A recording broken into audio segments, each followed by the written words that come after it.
Hello, folks. So, today I'd like to take you through a human centered design case study. And today's case study is really about redesigning organizational policies and procedures using human centered design. So, I'll give you a bit of an overview of what the scenario was at the start, and then we'll go through the stages of the process bit by bit. Hopefully, there's something in here that you can take away into the work that you do. So, to give you a little bit of context, when we kind of started out, it was May 2021, and the Department of Premier and Cabinet started a project with Department of Jobs, Precincts and Regions, or DJPR. And we wanted to explore how might we use human-centered design approaches to improve policies and procedures. So, policies and procedures can be a really large challenge for workplaces. They're meant to help with consistency in decision making, but many have not really changed from traditional instruction manual styles over the years.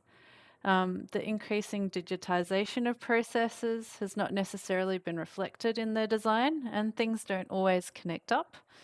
And finally, they'd already had a lot of surveys and conversations about policies and processes not working, but no one really had a clear idea of how or why they failed. So essentially, we started off by looking at, again, with the lens of how do we actually use technology to its full advantage? How do we bring value to government? But most importantly, how do we meet people's needs? And so our how might we was, how might we create policies and procedures that build confidence and spark action? I know, ambitious. Essentially, for this particular team, we had 6 kind of core members with different FTEs. The project itself was quite long, 5.5 months from planning to delivery, but we were really approaching the problem from multiple sides. What was really good was we had some folks with more technical know how that could help us understand how DJPR's technology stack worked. We had some massive successes using our working group to design a playbook out of this project. And we also had some really great engagement into testing and surveys as we went along. So, a big shout out and a thank you to all of our supporters. Our project in itself ran in a really interesting way. We were working in small teams of 3 or 4, where we redesigned 3-ish, 4-ish policies. We'll get to that. And then we worked with a working group in order to summarize those learnings into tools and recipes, much like the design plans for policy owners who were out there. Essentially, our policies and procedures, we're looking at the very beginning at the expenditure policy, so how people purchase different things, and gifts, benefits, and hospitality. So, how do people declare gifts or know if they need to? In the middle, we also had some other policies, which were all about domestic travel and staff expenses and P cards. So, how people paid for things and how people travelled. All of these were really connected, but they were all a little bit different in the type of things that people needed to make the decision. So, our approach was using human centered design. And to give you a step by step, I'm going to go through um, all of these stages and show you a little bit behind the scenes. But there was a lot of work going on. And essentially, we used each of the stages to reflect and work with our different groups and stakeholders to make sure that we were human centered and that what we were delivering was useful and practical for people to do moving forward on their own. So, here are a few of the different stages and moments from the process, and now I'll go through them bit by bit. So for us, it was really important to align at the very beginning of the process. Luckily for us, this project was being run as an extension to something we'd done before. And so we knew there was a little bit of understanding of human-centered design, but people didn't really have that first-hand experience. So in that align phase, we really wanted to already begin to start to test and validate the ideas that had come up from the graduate work before, but we wanted to take them to the next level. Um, we also knew from our alignment phase that we still needed to convince some people of the validity of human-centered design. So gathering that evidence was really important and front of mind. During that line phase, we also decided that we needed to grow our team. And so we established a working group that had policy owners and users in it so that all of the tools we used, we could share out, test, and refine before we put them in our playbook. So for that discover phase, we did a variety of things. We ran interviews with our policy experts inside and out of DJPR. We had workshops with policy owners and users. We had technical investigations, even heuristic evaluations, and process maps. So lots of UX, UI kind of testing tools. We also ran critique sessions on what was existing because we wanted to get people's feedback really early on. During that discover phase, we really wanted to understand what was working well that we could leverage and barriers that existed to better designs or even change. We also wanted to know what people expected from policies and procedures and what the gap was between what people wanted and what was happening. What was really great about talking to people external to DJPR was it gave us a lot more confidence in what we were saying. We discovered pretty early on that this issue with policies and procedures was everywhere and that there was no real solution to putting that policy into action, which is something we felt we really needed to do.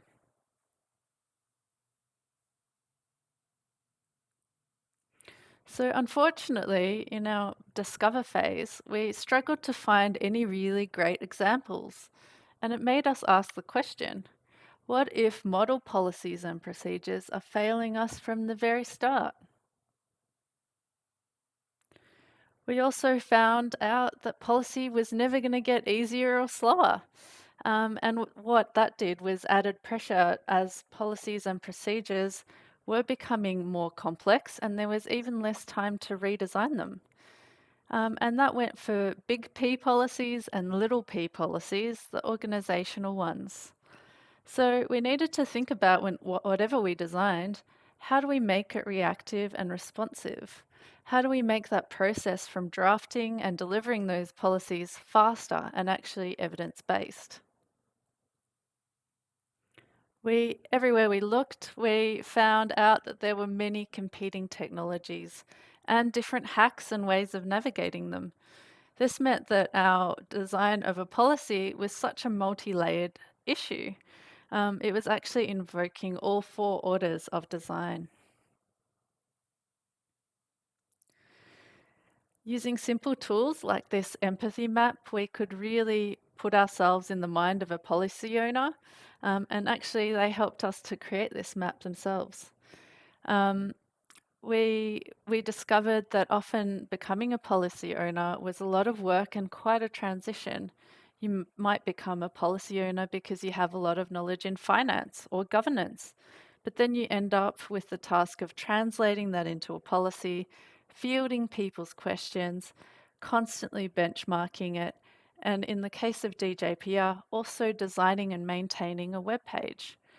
So for us, another how might we could be, how might we bake in moments for human-centered design as opposed to creating more work for people who are already stretched?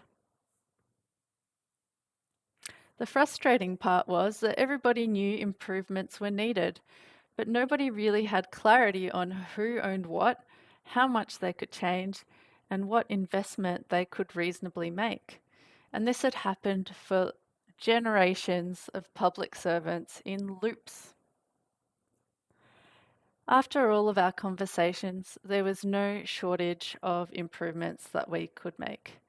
So we started off with this list, and then we kind of needed to use that define phase to refine it down. There were definitely things that were out of scope for our project. And so the ones in light blue were things that we could actually start to work on in the scope of our work. But unfortunately, we still had limited time and scope. And so, together as a team and as a working group, we had to pick a few that we thought human centered design could be really great for. And so, we decided to concentrate on three things that you might be working on as well. We wanted to look at the language or communication, we wanted to look at the technology and improving that, and we wanted to create that evidence, so those KPIs about how policies were working or not working at the moment. So finding that focus was really important for us. And so we did look at how can we improve communication, how can we leverage technology to its fullest potential, and finally, how can we baseline for policy and process improvement in the future. All of this we did with the help of our working group. So for the design phase, we really spent using kind of a sprint-based approach to our 4 policies. We mapped existing processes, policy connections and tools. We thought about the future and we started making different prototypes and testing them with real people. At the very beginning, we really looked at mapping out how do people navigate this system? Where are the blocks and why are they happening? And we used a lot of kind of online mapping tools and different versions of them over and over in order to map really hard to understand things like the payment ecosystem. We found ourselves a bit stuck at times to think of better ways of doing things. So, to unstick ourselves, we actually spent a little bit of time with our playbook working group thinking about the future. Using a tool like a tomorrow's headline, a newspaper from the future, we saw that policies and procedures in the future could be voice based, might be video, could be tailored to your specific role. And so they all kind of helped us to look up and out into the future about how we could stretch and have better ideas. So, using those, we actually came up with a few different ways that we thought we could improve immediately. And for that, we needed to build prototypes and test them. So there were 3 approaches that we used really well. Video explainers, maybe we could explain it in a different way than words. Decision trees to help people make that decision really quickly. And plain language, so using bullets, lists, links in order to help people take that policy and put it into action. So for our prototypes, essentially we approach them in a different ways. We created real prototypes using SharePoint, live ones and clickable ones, but we could also use wireframes and beautiful visual designs. All of these were things that we could put in front of people and test. And sometimes you'd go forward with something visual and then back to redesign and reconnect with what you wanted to do. All the while, it was really important that we stayed connected with people's needs. So, for each of the policies and procedures, we worked with subject matter experts and our policy owners to decide what are the assumptions and questions we really needed to explore in our testing, and who was it that we really needed to test with. And this is why testing our policies and procedures was so incredibly important. For each of them, we developed a testing guide, and then we went through to put our ideas in front of them. So, for our testing, we really looked at scenario testing. And so, sometimes you can call this top tasks. So, for our expenditure policy, we were looking at testing if people could run a workshop in Shepparton next month, and how they would pay for different types of things. For the gifts, benefits, and hospitality, we wanted them to figure out if they should declare a Christmas party, go to it even, um, and how they would figure that out. So for the testing, we looked at the system usability score as well, which is a standardized kind of system from 1986. And that would help us benchmark our policies and procedures versus what was happening at the moment. So during our testing, we both tested the current system and our new ideas because we wanted to compare if what we'd designed was going to work. So here's a really quick recap of 16 minutes in 16 seconds. And it might be a little bit like your experience of policies and procedures.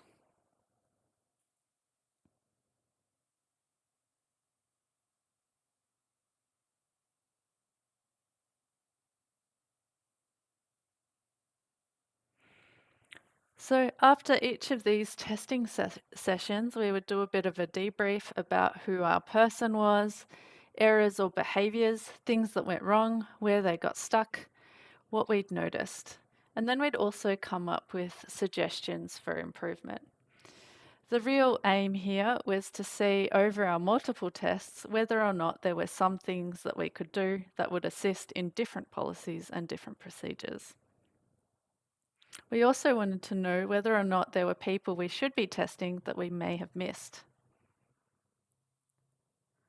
Apart from watching people fill things in, we also benchmarked the language. So we would take our policies and procedures and use a tool called Hemingway to see what areas were particularly hard to read. And I'll tell you what, the first few sentences are always the really hard part. So we knew that at the very beginning we needed to be a little bit more clear. What's great about this tool is it actually fixes up your typing as you go. So as you kind of get going, the red can disappear if you write a sentence shorter, clearer, and more direct.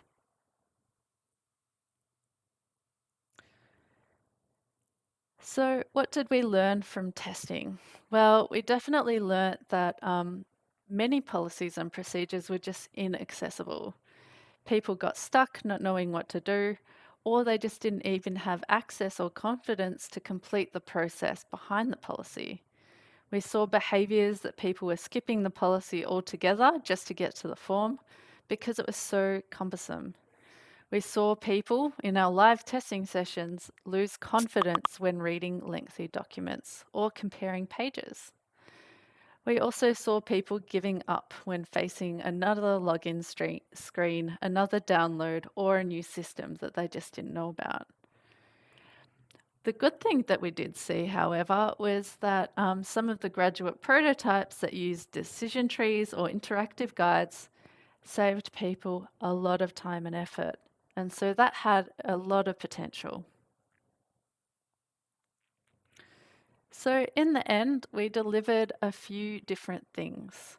We summarized our research, created and shared templates with our policy owners.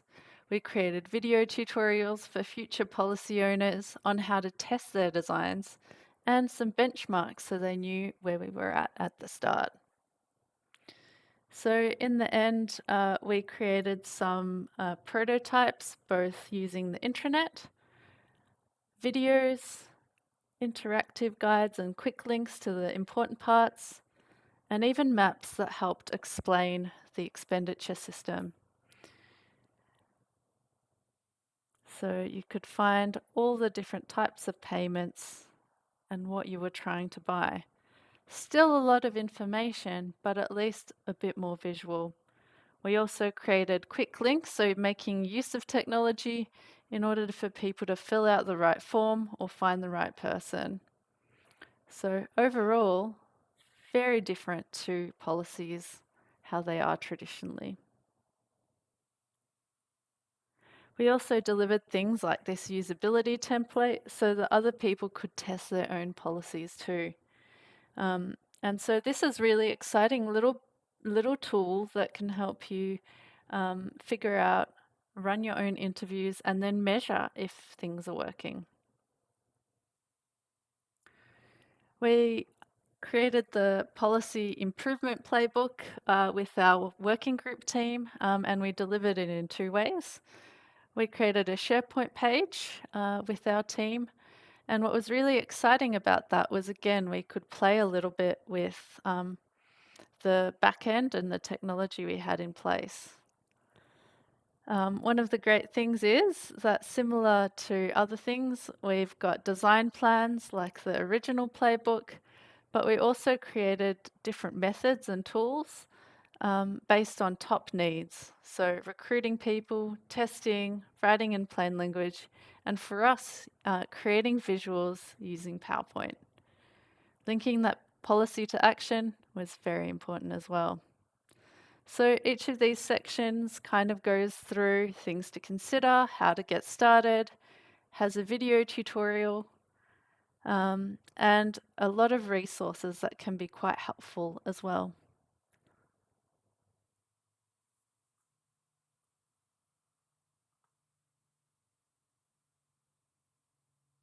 So some of the lessons that we learnt, well, the biggest lesson is really we now have benchmarks and policy exemplars as goals. We learnt that with a little bit of support, those templates that we created for policy owners, folks can really start testing their own policies. We also started implementing things like readability checking for everything. Flowcharts, maps, videos, and graphics definitely improved the speed of comprehension and people's motivation to keep going. So the image on the right there is an example of a redesigned policy. Expenditure. Comparing to what it was before, it's such a big change. One word of advice, I guess. Sometimes we can think that usability testing is big, cumbersome, and you need a flashy kind of lab to really run these sorts of tests. But for usability testing online, we just use Teams, and you only really need 5 people to start to see what the main issues are. So, highly encourage you to start testing your own things. So, going back to our expenditure policy, as a bit of a benchmark, what we found before human centered design was that nobody could find the information they were looking for, and nobody could actually act on the policy. Overall, our system usability score was a D, so 54.5. But after human centered design, we did find that not everyone could still apply the policy, but already it was much more usable to people, landing at a B. Another benchmark that we used was that Hemingway app. And so we found that before our testing or before our redesign, it took about 11 minutes to read the policy, whereas after it took us 3 minutes 50. We also found that we could really limit our long sentences, and overall, we could reduce those passive sentences that made making decisions much easier to do. So, ranking our policies before and after human centered design, well, before, most of our policies were at about 57 or 60, so actually a D. But afterwards, we went from C all the way up to A. So it just goes to show that a little bit of design and ingenuity, you can really change even a very lengthy document into something people can use. So that's about it for this case study into policies and procedures. If you'd like to know more about the service design team, please reach out. They do capability uplift, so resources and training like this one, provide advice, or can run projects as well. If you're more interested in the general human-centered design playbook, please visit the website, and so we'll share the link with you there too. But if you're more interested in policies and procedures, please chat to the team.